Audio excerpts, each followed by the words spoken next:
The morning of September 11, 2001, began like any other day for countless people across the United States. The sky was a clear, cloudless blue over much of the East Coast, and the weather was calm, a perfect late summer day that seemed unremarkable at first glance. Airports were bustling with activity, as they always were, with passengers lining up to check in, pass through security, and prepare for their flights. Among these passengers were ordinary travelers, business professionals heading to meetings, families embarking on vacations, and individuals making routine commutes between cities. Amid the throng of travelers at Boston's Logan International Airport, Dulles International Airport near Washington, D.C., and Newark International Airport, there were also 19 men whose actions that day would forever alter the course of history. These men, members of the extremist group Al-Qaeda, moved through the airports like any other travelers. Dressed in casual clothing to blend in, they carried backpacks and bags containing box cutters and utility knives, items that, at the time, were permitted on planes. They went through security checks without raising suspicion. The security protocols of the era were far less stringent than those implemented in the years following the attacks. At Logan Airport, 2 flights were of particular importance to the hijackers' plan. American Airlines Flight 11 was scheduled to depart at 7:45 a.m., bound for Los Angeles. This Boeing 767 was piloted by Captain John Ogonowski and First Officer Thomas McGinnis, both experienced aviators. Among the passengers boarding this flight were 5 hijackers led by Mohammed Atta, an Egyptian national who was considered the ringleader of the operation. They took their assigned seats in the first-class cabin, close to the cockpit. Another group of 5 hijackers boarded United Airlines Flight 175, also scheduled to depart from Logan to Los Angeles. This plane, also a Boeing 767, was commanded by Captain Victor Saraceni and First Officer Michael Horrocks. Meanwhile, at Dulles International Airport, 5 more hijackers were boarding American Airlines Flight 77. This Boeing 757 was bound for Los Angeles as well, and it was under the command of Captain Charles Burlingame and First Officer David Charlebois. Finally, at Newark International Airport, 4 hijackers prepared to board United Airlines Flight 93, a Boeing 757 headed for San Francisco. Unlike the other 3 flights, this one was delayed in taking off, a factor that would later prove critical in shaping the day's events. For the passengers and crew aboard these flights, the morning likely began with a sense of routine. Pilots conducted pre-flight checks, flight attendants prepared the cabins, and passengers settled into their seats. Many were likely thinking about their destinations, making mental checklists of tasks awaiting them upon arrival. Families said goodbye at terminals, and travelers called loved ones to let them know they were boarding. For the hijackers, however, this was the culmination of years of planning. The 19 men had trained extensively, learning to pilot aircraft and familiarizing themselves with U.S. airport security protocols. They had lived among ordinary Americans for months, blending in while meticulously preparing for the mission. Each carried a boarding pass, a one-way ticket, and identification that had been carefully crafted to avoid suspicion. They were calm, collected, and resolute in their purpose. As the planes began boarding, ground crews worked to load luggage and ensure that the aircraft were prepared for departure. Inside the terminals, announcements over loudspeakers directed passengers to their gates. Flight attendants greeted travelers with polite smiles, assisting them in finding their seats and storing their carry-on luggage. To most of those present, it was an ordinary morning, indistinguishable from countless others. At 7:59 a.m., United Airlines Flight 175 took off from Logan Airport, just 14 minutes behind American Airlines Flight 11, which had already departed. As both planes climbed to their cruising altitudes, the hijackers prepared to act. They communicated among themselves using coded phrases, signaling that the operation was proceeding as planned. At 8:20 a.m., American Airlines Flight 77 took off from Dulles, and at 8:42 a.m., United Airlines Flight 93 finally left Newark after its delay. All four planes were now airborne, carrying not just their passengers and crew, but also the weight of an unspeakable tragedy in the making. Shortly after takeoff, the hijackers on Flight 11 made their move.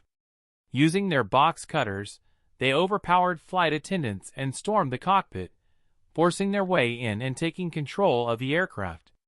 The pilots were likely subdued or killed in this struggle. Mohammed Atta assumed control of the plane, turning it off its intended course and heading it toward New York City. Passengers and crew who survived the initial assault were herded to the back of the plane, where they were threatened and restrained. A similar sequence of events unfolded on Flight 175, where the hijackers seized control and redirected the plane.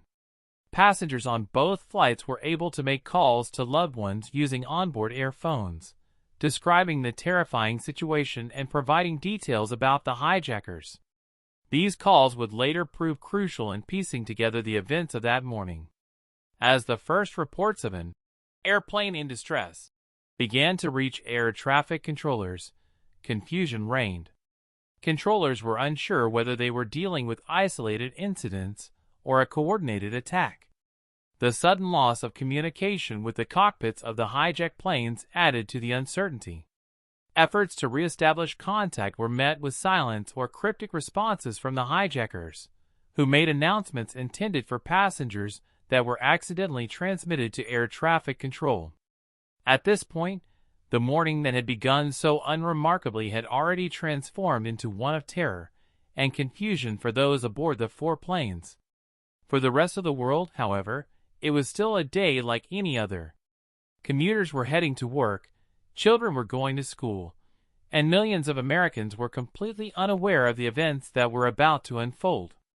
The hijackers' strategy relied on the element of surprise, as well as the assumption that passengers and crew would not resist, believing that compliance might lead to survival.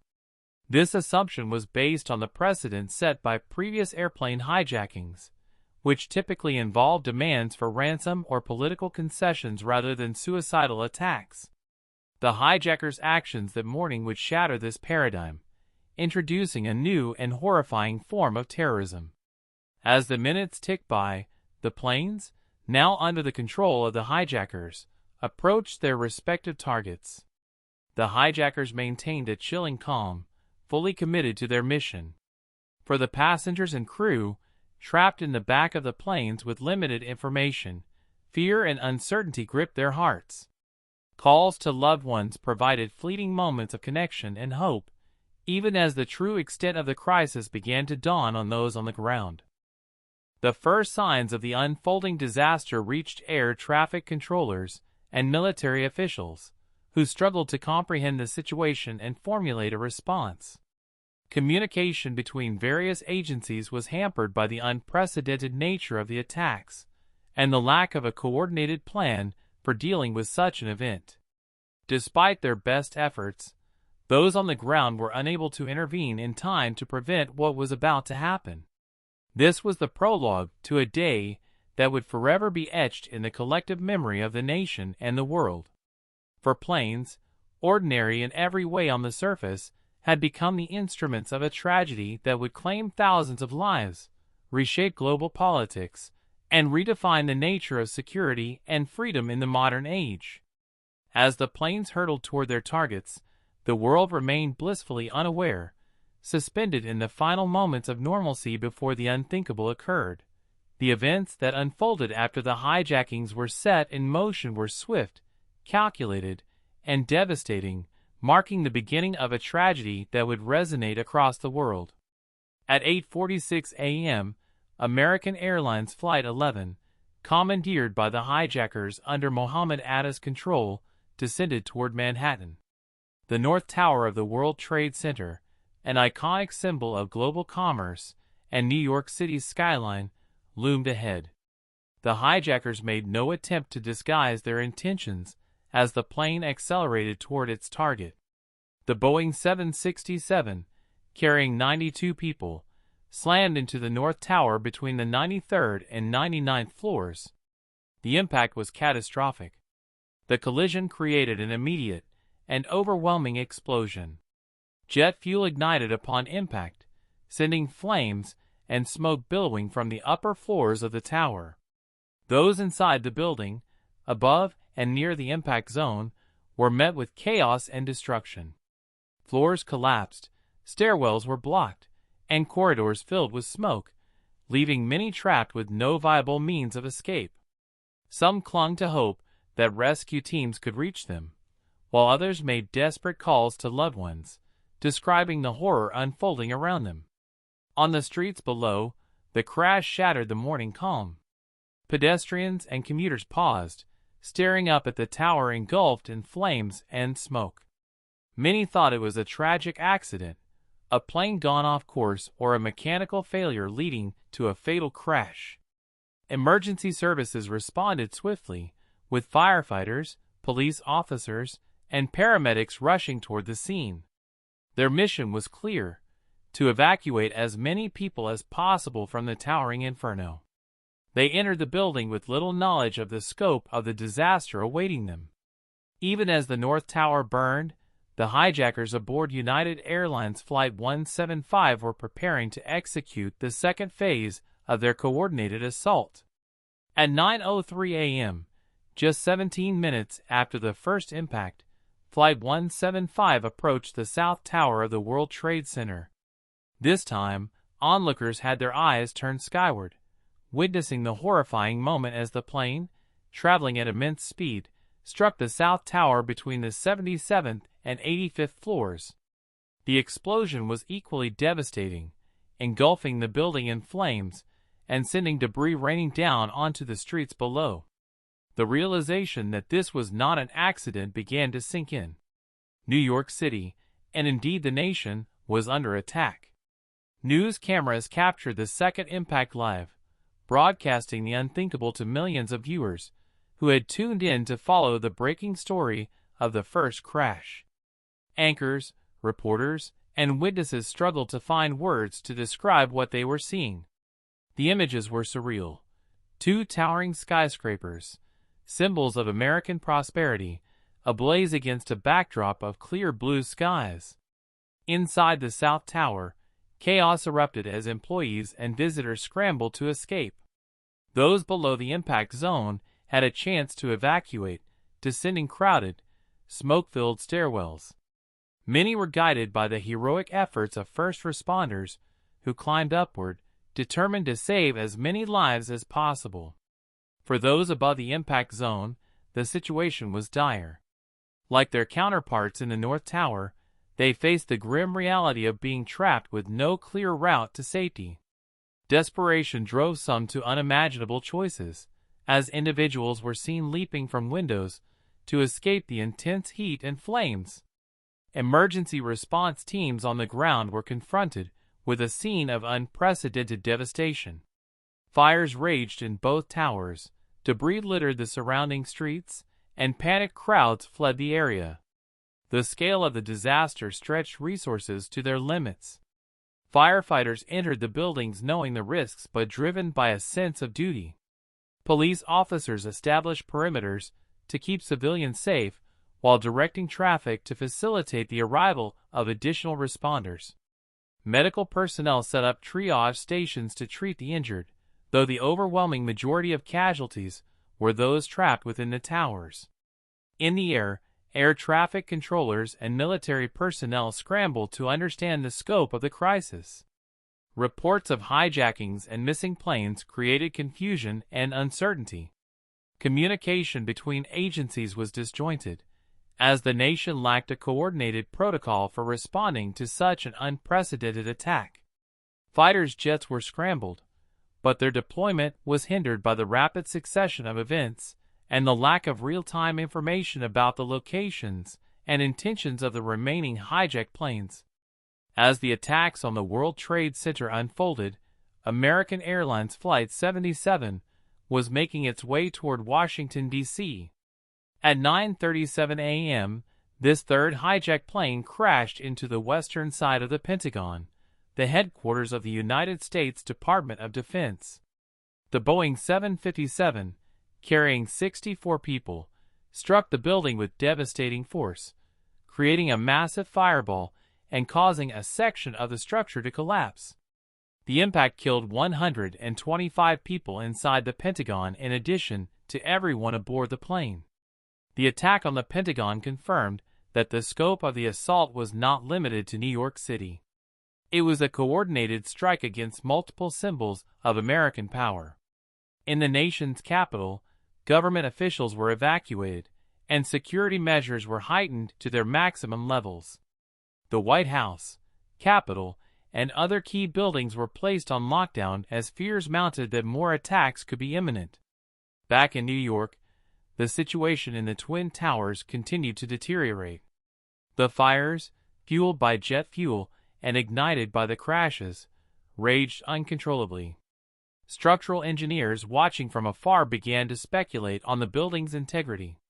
The World Trade Center, while designed to withstand the impact of a plane, was not equipped to endure the combination of massive structural damage and the intense heat generated by the fires.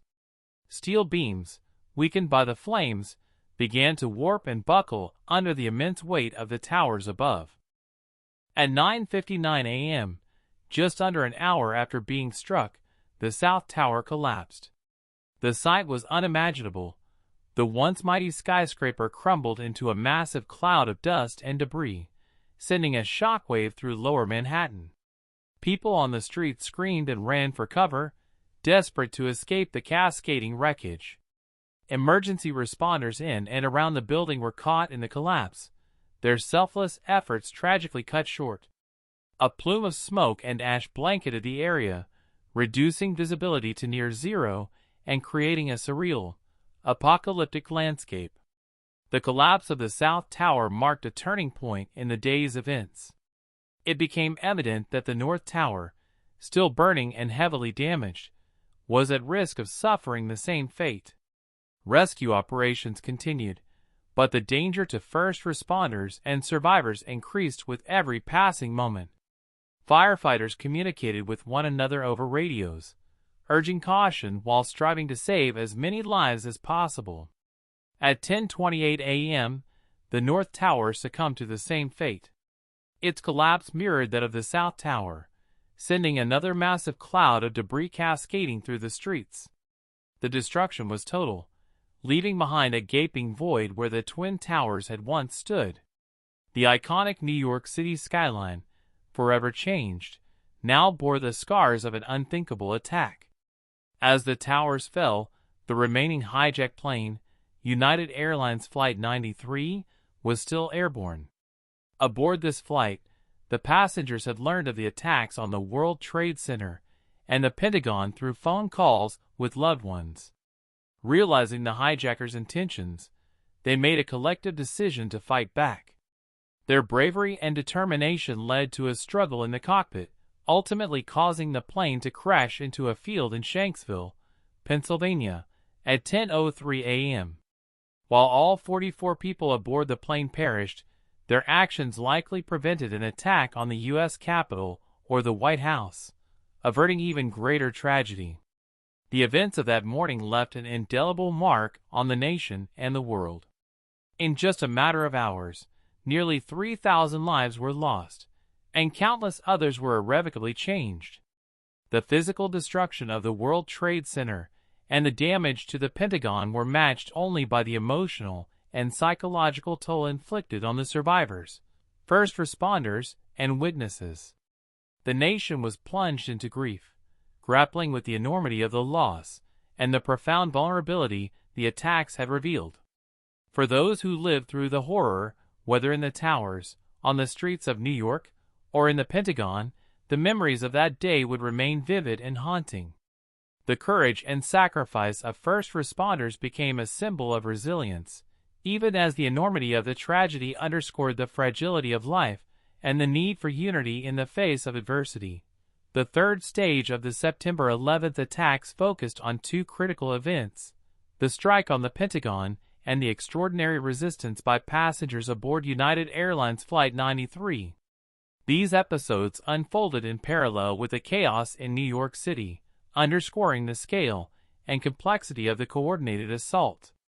Each moment added another layer to a tragedy that seemed to grow more overwhelming by the minute.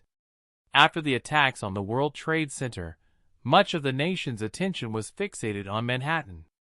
However, at approximately 8:20 a.m., American Airlines Flight 77 departed from Washington Dulles International Airport en route to Los Angeles. On board were 64 people, including 6 crew members and 5 hijackers.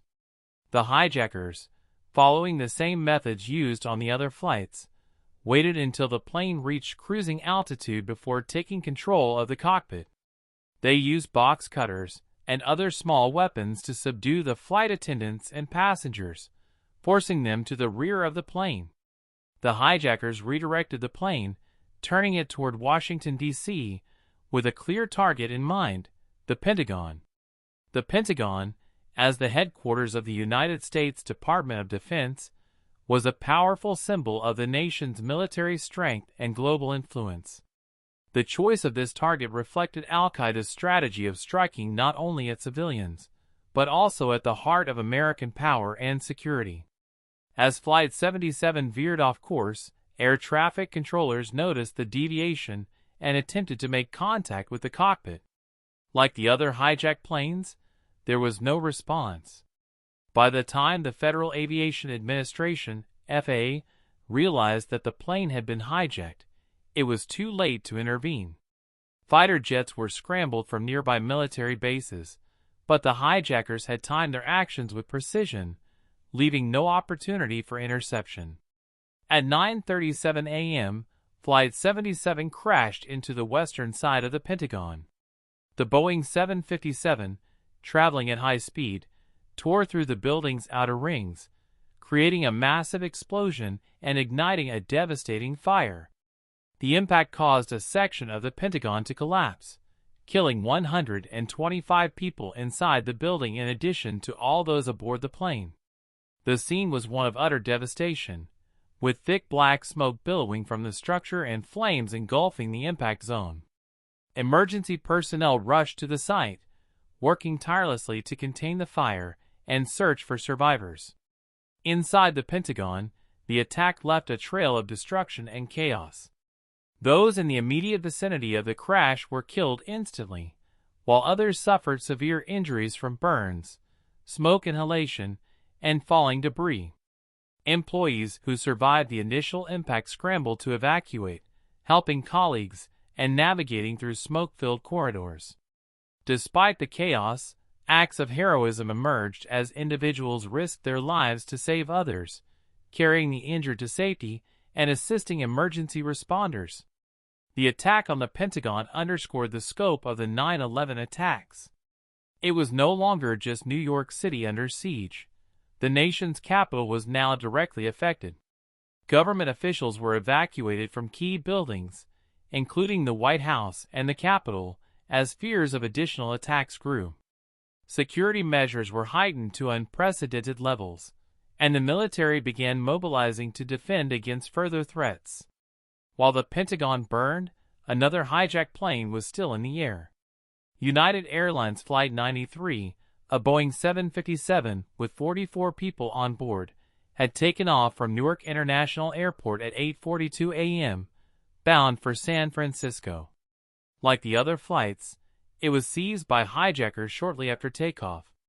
However, the passengers and crew aboard Flight 93 would take actions that set their story apart from the others. The hijackers aboard Flight 93 followed the same tactics as their counterparts on the other planes. They used weapons to overpower the crew and take control of the cockpit. Passengers were forced to the rear of the plane, where the hijackers intended to keep them subdued until they reached their target. However, this flight had been delayed in its departure, which meant that the passengers were still in the air when news of the earlier attacks began to spread. Using onboard earphones and cell phones, passengers and crew members on Flight 93 were able to contact loved ones and learn about the crashes at the World Trade Center and the Pentagon. These calls provided critical information that transformed the dynamic aboard the plane. The passengers realized that their hijackers were not interested in ransom or negotiations. Instead, they understood that Flight 93 was part of the coordinated attack and was likely intended to strike another high-profile target, possibly the U.S. Capitol or the White House. This awareness galvanized the passengers into action. Strangers united by circumstance and a shared resolve, they made the courageous decision to fight back. Knowing the risks and likely outcomes, they devised a plan to storm the cockpit and regain control of the plane. They communicated their intentions to loved ones during their final calls, expressing love and farewell while vowing to do everything in their power to prevent the hijackers from achieving their objective. The revolt began with passengers using improvised weapons to confront the hijackers guarding the cabin. A fierce struggle ensued as they attempted to breach the cockpit door. Recordings from the plane's cockpit voice recorder captured the sounds of the struggle, including the hijackers' frantic attempts to maintain control. Faced with the prospect of being overpowered, the hijackers made the decision to crash the plane rather than risk losing control to the passengers. At 10:03 a.m., Flight 93 plummeted into a field near Shanksville, Pennsylvania, at high speed. The impact obliterated the plane, killing everyone on board instantly. However, the passengers' actions had succeeded in preventing the hijackers from reaching their intended target. In the midst of tragedy, their courage and selflessness shone as a beacon of hope and humanity. The crash site in Shanksville became a somber and sacred ground. Emergency responders and investigators arrived to find wreckage scattered across the field, a stark contrast to the urban devastation in New York and Washington. Families of the passengers and crew were devastated by their loss, but took solace in knowing that their loved ones had acted heroically in the face of unimaginable terror. The story of Flight 93 became a symbol of resistance and bravery, showing that even in the darkest moments, individuals have the power to stand up against evil. As the day unfolded, the events at the Pentagon and in Shanksville became part of a larger narrative of grief, resilience, and unity. The attack on the Pentagon highlighted the vulnerability of even the most secure institutions, while the actions of the passengers on Flight 93 demonstrated the extraordinary strength of ordinary people. Together, these events added new dimensions to a tragedy that had already shaken the nation to its core. In the immediate aftermath, efforts to recover and respond were launched on multiple fronts. At the Pentagon, firefighters battled the intense blaze for hours, while rescue teams worked tirelessly to search for survivors and recover remains. The site was secured, and military personnel mobilized to reinforce security and assess the damage. In Shanksville, investigators began the painstaking process of documenting the crash and piecing together the final moments of Flight 93. Family members of the victims visited the site, leaving flowers, notes, and tokens of remembrance. The attack on the Pentagon and the crash of Flight 93 also prompted a reevaluation of national security protocols. The vulnerabilities exposed by the attacks led to sweeping changes in aviation security, emergency response planning, and intelligence operations. The heroism of the passengers on Flight 93 inspired efforts to honor their memory, including the creation of a memorial at the crash site to commemorate their sacrifice and courage. These events, while devastating, also revealed the resilience and unity of the American people. In the face of unimaginable loss, countless individuals, first responders, survivors, and ordinary citizens, demonstrated acts of compassion, bravery, and solidarity. The attacks on the Pentagon and Flight 93 became integral parts of the larger 9/11 narrative, illustrating the profound impact of that day on the nation and the world. The aftermath of the September 11th attacks was marked by a profound sense of shock, grief, and disbelief that rippled through the United States and the world. The destruction wrought by the coordinated attacks in New York City, Washington, D.C., and Pennsylvania left physical scars on the nation's landmarks and deep emotional wounds on its people. As the smoke cleared from the wreckage of the Twin Towers and the Pentagon, the scale of the tragedy became apparent. Nearly 3,000 lives were lost, countless others were injured, and families were forever shattered. The nation found itself grappling with the immediate consequences of the attacks, while confronting the far-reaching implications for the future. In the hours following the collapse of the Twin Towers, Lower Manhattan was engulfed in chaos. The once thriving financial district had become a scene of devastation. The air was thick with ash and debris, coating the city in a gray haze that obscured the sun.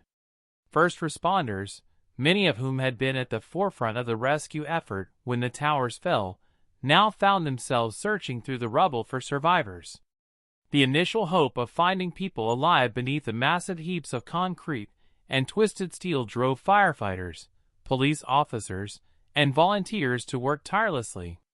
Yet, as the hours turned into days, the grim reality set in. Most of those trapped in the debris had perished. The collapse of the Twin Towers had been sudden and catastrophic, leaving little chance for those inside the buildings to escape. However, stories of survival emerged, offering glimmers of hope amid the devastation. Individuals who had been on the lower floors when the plane struck managed to flee the buildings before they collapsed. Others, like those in the North Tower who were above the impact zone, were not as fortunate. Many of the victims were office workers, security personnel, and visitors who had gone to work or started their day unaware of the danger they would face. Rescue workers and survivors later recounted harrowing tales of courage and resilience, of people helping strangers descend stairwells, and of first responders making the ultimate sacrifice to save lives. At the Pentagon, the immediate aftermath of the attack was no less harrowing. The fire caused by the crash of American Airlines Flight 77 raged for hours, consuming portions of the building and leaving a gaping hole in its western facade. Military and civilian personnel worked side by side to evacuate survivors and assist emergency responders.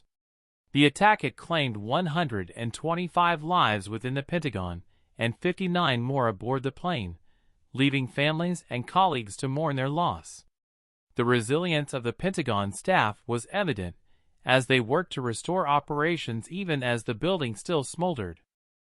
The symbolism of striking the nation's military headquarters was not lost on those who survived, reinforcing the attackers' intent to challenge the very heart of American power. In Pennsylvania, the crash site of United Airlines Flight 93 became a symbol of extraordinary courage and sacrifice. The passengers and crew who had fought back against the hijackers were hailed as heroes.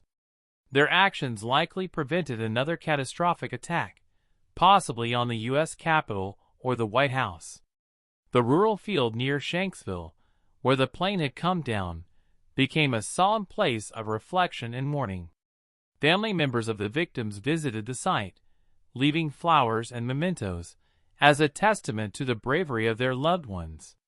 Investigators worked meticulously to piece together the events leading up to the crash, while the public learned more about the extraordinary actions of the passengers who had chosen to fight for the lives of countless others on the ground. As the immediate rescue and recovery efforts continued, the nation entered a period of collective mourning. Memorial services were held across the country, from churches and synagogues to community centers and city halls. Flags flew at half-staff, and moments of silence were observed to honor the victims. The stories of those who had perished, from firefighters and police officers to office workers and passengers, filled newspapers, television broadcasts, and online forums. Their lives and legacies were celebrated, even as their families and friends struggled with the weight of their loss. In New York City, the site of the World Trade Center, soon to be referred to as Ground Zero, became a focal point for grief and resilience. The massive debris field was both a site of mourning and a testament to the scale of the destruction. Thousands of workers, including firefighters, construction crews, and volunteers, labored tirelessly in what became known as the pile, searching for remains and clearing the rubble. The effort was grueling and dangerous, with workers exposed to hazardous materials and unstable conditions. Despite the risks, the determination to recover and rebuild was unshakable. The impact of 9/11 extended far beyond the immediate areas of the attacks. The entire nation experienced a sense of vulnerability and unity unlike anything in recent memory. The images of the burning towers, the Pentagon, and the smoldering crash site in Pennsylvania were seared into the collective consciousness. Americans of all backgrounds came together in an outpouring of solidarity. Blood donation centers were overwhelmed with volunteers, and donations poured in to support the families of victims and first responders. Candlelight vigils, prayer services, and public gatherings provided spaces for communities to grieve together. Internationally, the attacks elicited widespread condemnation and sympathy. Leaders from around the world expressed their solidarity with the United States, and allies pledged their support in the fight against terrorism. Nations observed moments of silence, and vigils were held in cities across the globe. The world recognized that the attacks were not just an assault on the United States, but an attack on shared values of freedom, peace, and human dignity. As the days turned into weeks, the focus began to shift from mourning to understanding and response. Investigations into the attacks revealed the identities of the 19 hijackers and their connection to Al-Qaeda, a terrorist organization led by Osama bin Laden. The attacks were traced to a meticulously planned operation designed to exploit vulnerabilities in aviation security and inflict maximum destruction. The revelation of Al-Qaeda's role sparked outrage and a resolve to bring those responsible to justice. The U.S. government, under President George W. Bush, launched a global war on terror, vowing to dismantle terrorist networks and prevent future attacks. This effort began with military action in Afghanistan, where the Taliban regime had provided safe haven to bin Laden and Al-Qaeda. Operation Enduring Freedom commenced in October 2001, marking the start of what would become America's longest war. The campaign aimed to eliminate Al-Qaeda's stronghold and topple the Taliban, but it also signaled a broader commitment to combating terrorism worldwide. Domestically, the attacks led to sweeping changes in security and policy. The Transportation Security Administration (TSA) was established to overhaul airport security, implementing stricter screening procedures and new technologies to detect potential threats. The USA Patriot Act, passed in the weeks following the attacks, expanded the government's surveillance and law enforcement powers to address terrorism. While these measures were praised for enhancing security, they also sparked debates about privacy, civil liberties, and the balance between freedom and safety. The emotional and psychological impact of 9/11 was profound and enduring. Survivors and first responders faced long-term health challenges from exposure to toxic dust and debris, while many struggled with post-traumatic stress disorder, PTSD, and other mental health issues. Families of victims navigated the complexities of grief and loss, often finding solace in community and support networks. The broader public grappled with a sense of fear and uncertainty as the attack shattered the perception of invulnerability that many Americans had held. Memorials and commemorations became an essential part of the healing process. The Tribute in Light, an art installation featuring twin beams of light projecting into the night sky, became an iconic way to honor the victims and symbolize resilience. Plans for a permanent memorial at Ground Zero took shape, culminating in the creation of the 9/11 Memorial and Museum, which opened a decade later.